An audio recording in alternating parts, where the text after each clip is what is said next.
আমরা বিশ্বাস করি যে যে প্রস্তাব দিয়েছে সেখানে আলোচনা হবে এবং আপনি যে কথাগুলো বললেন সেটা আসলে সরকারের যারা নেতৃস্থানীয় আছেন তারা এটা নিশ্চয়ই তাদের নজরে আসবে এবং তারা আসা উচিত। ভূমিকা নেবেন।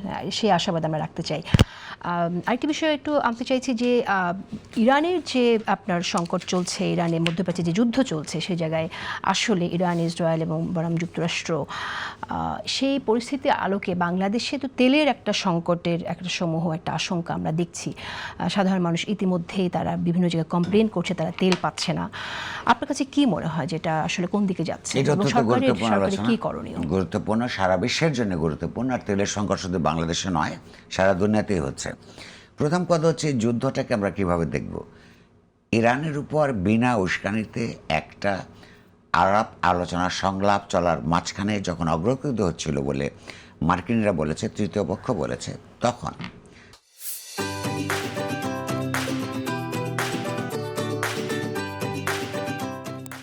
ইসরায়েল এবং মার্কিন যুক্তরাষ্ট্র তাদের জায়নবাদী হামলা, তাদের অস্ত্রশস্ত্র নিয়ে একটা সমস্ত আইন কানুন ট্র্যাডিশন আন্তর্জাতিক বিধি লঙ্ঘন করে একটা ইলিগ্যাল আগ্রাসন, অনৈতিক অবৈধ আগ্রাসন পরিচালনা করেছে। বাংলাদেশ যে আজকে ওই হরমুজ প্রণালীর মধ্য দিয়ে যাওয়া জাহাজের আনাগোনা সম্পর্কে সুবিধা লাভ করবে, সেইটা একটা অনিশ্চয়তার মধ্যে পড়েছে। কেন পড়েছে? বাংলাদেশ সরকার, তার পররাষ্ট্র মন্ত্রণালয় অত্যন্ত অনৈতিক নতজানু একটা মন্তব্য এই ইরানের উপর হামলা সম্পর্কে করেছে। তারা কি করেছে বলেছিল, আপনার মাধ্যমে আমি দর্শকদের মনে করিয়ে দেই যে তারা মার্কিন যুক্তরাষ্ট্র এবং জায়নবাদী ইসরায়েলকে নিন্দা না জানিয়ে, এই আন্তর্জাতিক আইন ভঙ্গকারী দুটি দস্যু রাষ্ট্রকে নিন্দা না করে, আক্রান্ত যে দেশ ইরান, তার আশেপাশে যে মার্কিন মিলিটারি অ্যাসেটস, তার উপর হামলা করার জন্য তাদের উপর নিন্দা করেছে। সেই দিন তারা চোখে দেখতে পায় নাই, দূরে দেখতে পায় নাই যে হরমুজ প্রণালী বন্ধ করতে পারলে ওই তেল যদি না আসে বাংলাদেশের সংকট হবে। আপনি একটা ডিসপিউটেড খবর, এখনও পর্যন্ত আমি নিজেই নিশ্চিত নই। সাম্প্রতিক আজকেই আসলে ইরানের পররাষ্ট্রমন্ত্রী তাদের একটা রাষ্ট্রীয় টেলিভিশনে একটা বক্তৃতা দিয়েছেন। সেই বক্তৃতায় তিনি বলেছেন যে বলেছেন যে হরমুজ প্রণালী দিয়ে বন্ধু রাষ্ট্রগুলির তেলবাহী জাহাজ যাতায়াত করতে পারবে। সেইখানে একটা ডিসপিউটেড খবর আছে, সেটা তো উনি পার্সি ভাষায় দিয়েছেন। ফার্সি ভাষা আমি তো জানি না, সেই বক্তৃতা ফলে শুনি নাই। কিন্তু সেখান থেকে আবার দুটো ইংরেজি ভাষার আপনার সংবাদ মাধ্যম, একটা হচ্ছে ইরানি, যেটাকে তাসনিম নিউজ এজেন্সি, আপনার টিএনএ, সেইখানে যে 5টা দেশের নামকরণ করেছে, তার মধ্যে ভারত আছে, পাকিস্তান আছে। ভারত একই অপরাধ করেছে, অবশ্য ভারত আরও বেশি অপরাধ করেছে, সেই ইসরায়েলের একবারে স্ট্র্যাটেজিক বন্ধু। হ্যাঁ, পাকিস্তান, ভারত সহ 5টা দেশের নাম আছে, সেখানে বাংলাদেশের নাম নাই। ওইটাকে আবার কোট করেই আপনার রয়টার্স একটা খবর দিয়েছে, সেখানে দেখা যাচ্ছে যে যাদের তেলবাহী জাহাজ আসতে পারবে তার মধ্যে বাংলাদেশ আসছে, কিন্তু ইরানিটার মধ্যে নাই। আমরা একটা খবর নেবার চেষ্টা করেছিলাম ফরেন মিনিস্ট্রিতে, আসলে গ্রাউন্ড লেভেল সিচুয়েশান কী। সেটাতে খবর হচ্ছে যে সাম্প্রতিককালে কয়েকদিন আগে বাংলাদেশের যে পররাষ্ট্র প্রতিমন্ত্রী মিস শামা ওবায়দ, তার সঙ্গে কথা হয়েছিল ইরানি অ্যাম্বাসাডারের।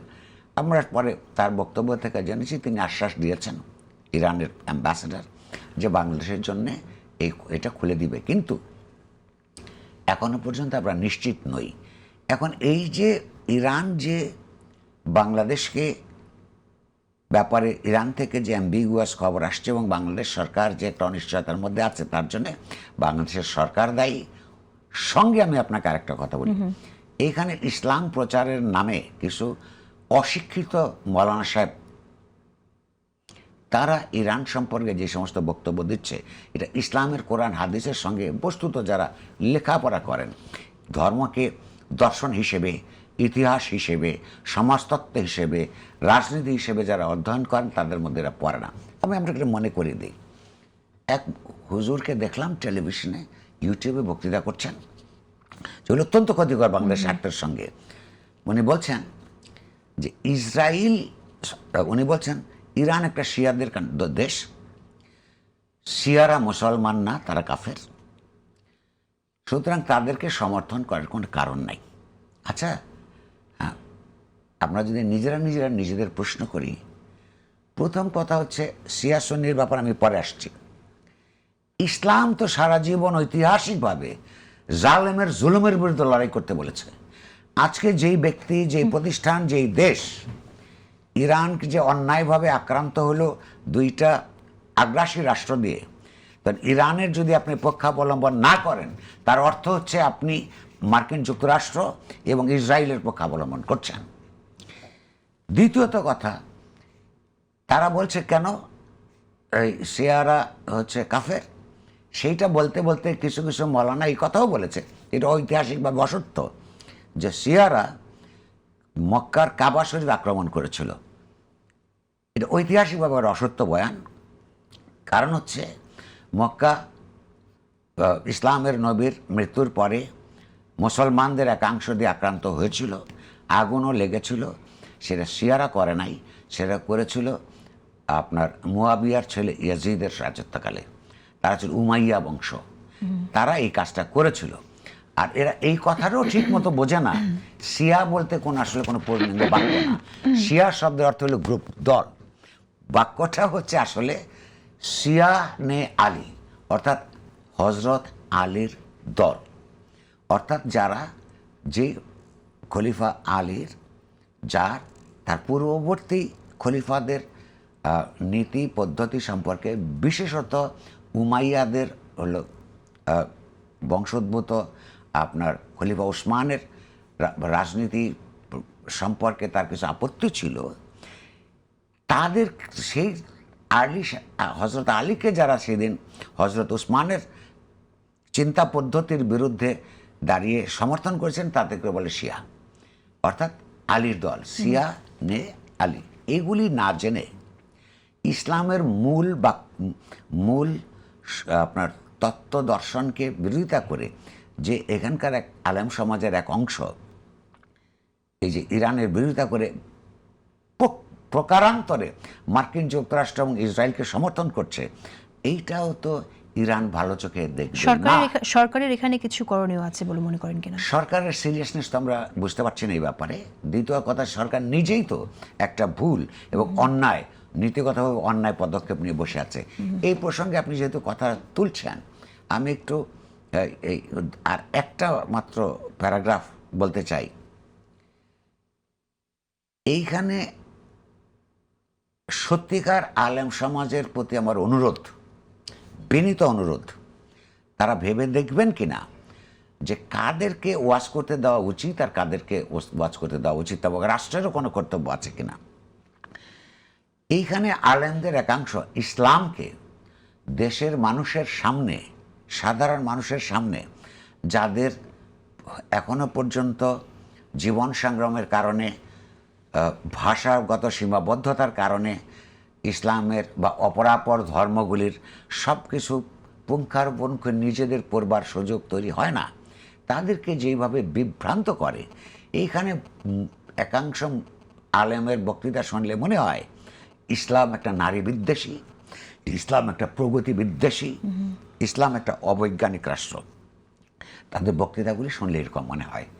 অথচ পৃথিবীর যে অন্য অপরাপর অনেক ধর্মের মধ্যেও যেমন আছে, ইসলামের মধ্যে একটা তুলনামূলকভাবে আধুনিক ধর্ম হিসেবে অনেক বেশি সামাজিক ন্যায়পরায়ণতার কথা আছে, আপনার অসাম্প্রদায়িকতার কথা আছে।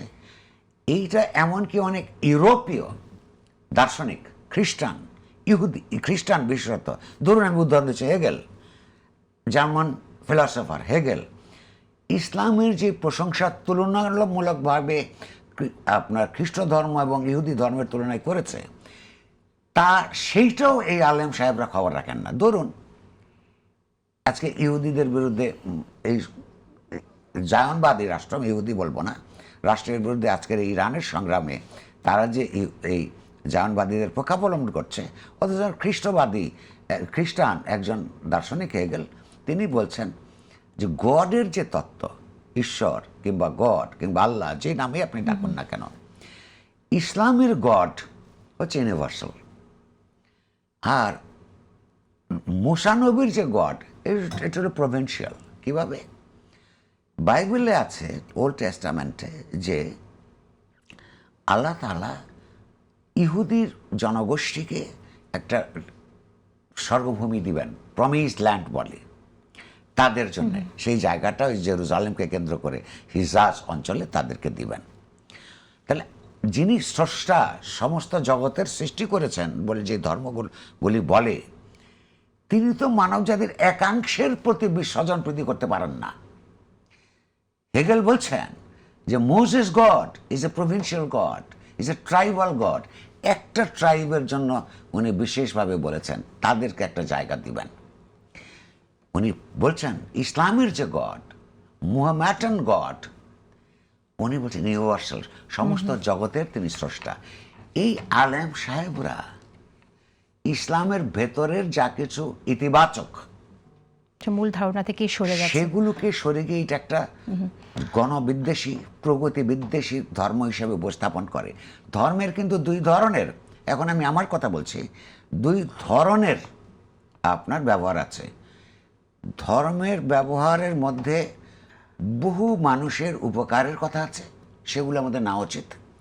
আর সময়ের পরিপ্রেক্ষিতে ওই মূল ধর্মকে কেন্দ্র করে যেই সমস্ত আপনার নিয়ম নীতি তৈরি হয়েছে, যেগুলি সময়ের প্রেক্ষিতে অচল হয়েছে, সেগুলোকে রিভিউ করে আলেম সাহেবরাই করুন, শিক্ষিত আলেমরাই করুন, সেগুলি রিভিউ করুন। সেগুলি রিভিউ না করলে ধর্মের প্রগতিশীল রূপান্তর ঘটে না।